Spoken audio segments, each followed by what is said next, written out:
In these tutorials, I'm going to show you how to make a tuxedo.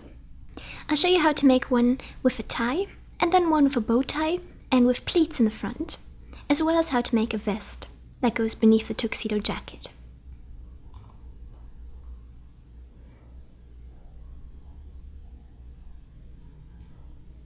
So let's get started.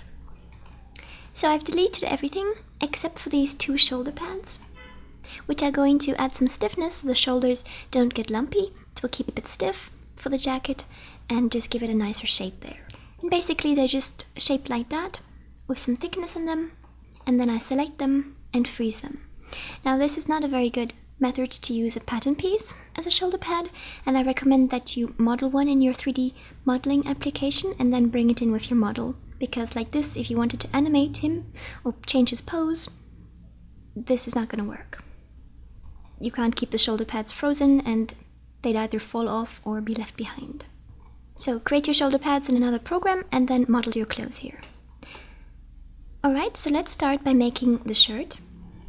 I'm going to make this shirt pretty skin tight to him, just because when we put the jacket on top, if there are many wrinkles in the shirt, it's going to make the jacket lump up and look like it's not smooth and nice like we want it to be, but lumpy and strange.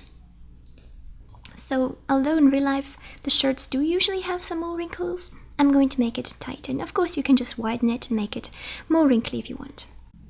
So I take my rectangular pattern tool, I'll click once, and I'll make the width 250 and the height 650.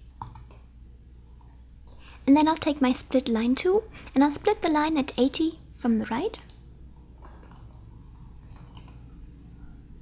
And then I'll put another point at 400 from the bottom. Then I'll take this point down slightly, curve this in, and take this down. And I'll also take this in a bit, curve this, and I'm also going to take the bottom point in to make it tighter. I'll take it in by 30, and then I'll select this, copy, symmetric paste it, select both together, copy and paste them. And in the back I don't want it to go in so much, so I'm going to lift it up and then reduce the curve. Segments of the back together, the sides, and the top parts. And I'm also going to sew for the meantime the front together, although I'm going to change that. I'm going to flip them horizontally and then simulate.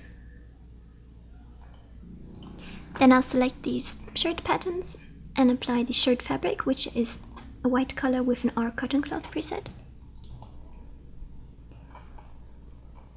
And I still want it to be even tighter, so I'm going to take this point and this one, and then hold down Shift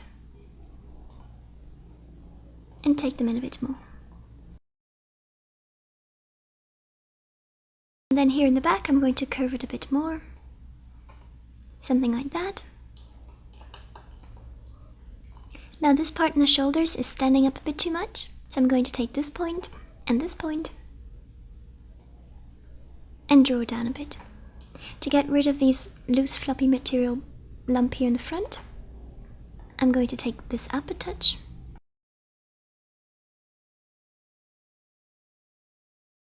And then to make it a bit tighter around here, I'm going to take this in a touch. Now the back is rather tight in his arms, so I'm going to select this whole part here and draw it down a bit. Alright, something like that, and you can play with it of course to make it wider, tighter, etc. Now I'm going to make the collar, and the collar I'm going to make the length of this, plus this, plus this, plus this to begin with. So I'll take my rectangular pattern tool, I'll click once, make the width 360, and the height 90. Ah yes, one thing I forgot before we do the collar, let's deactivate that in the meantime. We need to change the sewing here in the front, because I want this pattern piece to overlap slightly over that one, and then we can add buttons if we want. So to do that I'm going to take my split line tool, and I'm going to split the line here at 20, and the same thing on the top here at 20. And this part here doesn't need to have a curve in it, it can be straight. And then I'll take my internal line tool and start from this point up to this point. And then I'll segment sew here to here. And then if we want to make this part here look and feel a bit stiffer, like it's doubled or something, we can take our rectangular pattern tool, make the width 20 or whatever your width here is, and then the height whatever your height here is. So I'll do it 590. And since this side is on top, we have to sew it down to that one. So I'm going to segment sew to here, and then free sew from here up to here. And then it appears to be thicker. Since in this shirt I'm going to make the long tie, we're not going to see any buttons, so we don't have to make them necessarily unless you wanted to. But for the next shirt, when I show you how I make pleated lines on it and a bow tie, then I'm going to add some buttons. Now for the color, I'm going to zoom up close here. Then I'm going to take my internal line tool, and somewhere around here, I'm going to hold down Shift and make an internal line. I'll set the fold strength to 100 and the fold angle to 0. Then I'm going to take my segment sewing tool, and holding down Shift, I'm going to segment sew to here, to here, to here, and then to here. And then I'll take my edit sewing tool, and then only on this side, I'm going to take that red seam, and I'm going to extend it across. Not here, because this goes underneath the other one, and if we would make it go up to the edge, it would cause a mess. So even if you don't have a segment point here, and you didn't segment sew but you free sewed or segment sewed it the whole length, make sure that this part here, which goes underneath the other one, does not have any sewing to the collar. Activate, flip horizontally, and then simulate. So what that folding line here does, as you can see, it makes it stand up and then fold down. And it's a bit too tight, so I'm going to make it a bit wider. And a touch wider. Something like 400. And then for this particular design, for the bow tie it's a bit different, but for this one with the tie that comes down, I want these parts to sew together. So I'm going to take my free sewing tool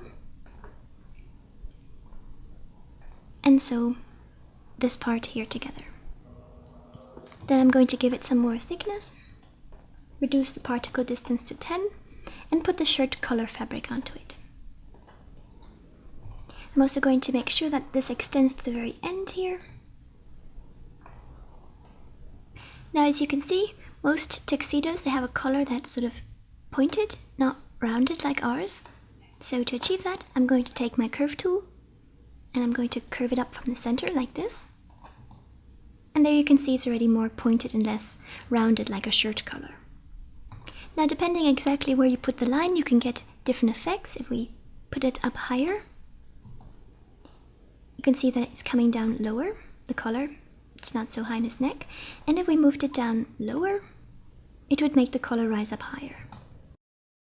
You can also control the shape and angle of this part here by moving this point. You see if we move it in more, it's going to be more open like that. And if we move it out more, it's going to be much more closed. Alright, so in the next tutorial I'm going to make the tie. One last thing, I'd like this shirt to be even tighter against him, and when I drag it down it's nice, but then it keeps rising up again. So to keep cloth from rising up after you pull it down, go into the physical properties and raise the friction.